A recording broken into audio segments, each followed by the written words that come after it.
咁我係 Dilys 啦，我係 Simply Church 嘅 founder 啦。咁 Simply Church 咧係一個始於職場但不止於職場嘅小教會網絡。其實做咗好多年嘅喺職場裏面嘅團契啦，但我發現咧人太多啦，可能都已經幾十人咧，其實咧就係唔可能再用咁樣嘅方法咧有效嘅牧養。我亦都咧去 identify 咧呢一啲嘅唔同嘅領袖，去揾翻原來佢哋都好想喺職場侍奉嘅。咁漸漸咧，我發現咧佢哋好中意喺職場侍奉，亦都帶好多微信嘅同事嚟參加唔同嘅類型嘅活動嘅時候咧，咁大個禾場，其實我哋應該咧再諗多啲嘅即係方法。咁咧好多一連串嘅問題咧，慢慢咧就衝擊咗我嘅想法。咁於是乎咧，我喺好多嘅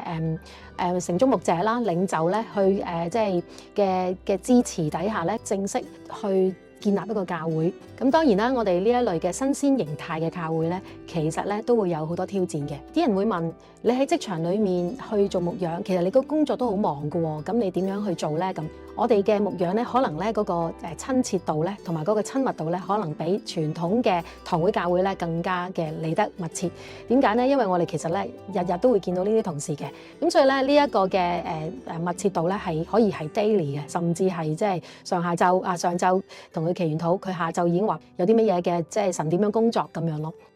其實我哋而家 Simply Church 咧，唔單止喺職場裏面聚會，有一啲嘅小家咧喺屋企裏面聚集嘅。佢哋就其實可能係曾經係我嘅同事，佢哋都係抱住同樣嘅一個嘅諗法，就係我哋點樣可以繼續用同樣一個好簡單嘅聚會，圍繞一餐飯，一齊去討論聖經，一齊去彼此代禱，一齊去分享神嘅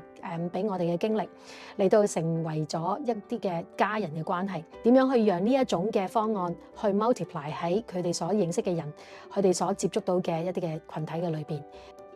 就住領袖培訓，我哋點做嘅咧？我哋好鼓勵咧，係 discipleship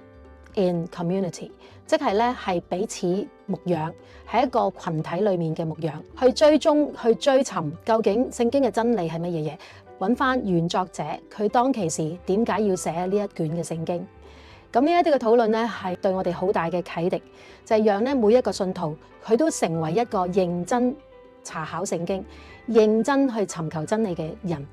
所以我哋都係唔係好似可能傳統會有一個主講，跟住有班人全部都係淨係喺度聽。其實每一個我哋都係希望佢哋咧成為成熟嘅基督徒，成為一個可以自己識經嘅基督徒，將來可以有個信心去掌握到神嘅話語，而去傳授、去傳達俾一代又一代嘅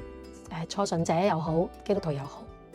當然啦，亦都城中有好多其他嘅網絡咧，做緊微教會啊。咁其實佢哋嘅理念係類似嘅，期待緊即係神喺香港唔同嘅地區裏邊咧，點樣可以讓我哋所想嘅係可以咧更加去傳遞到出去。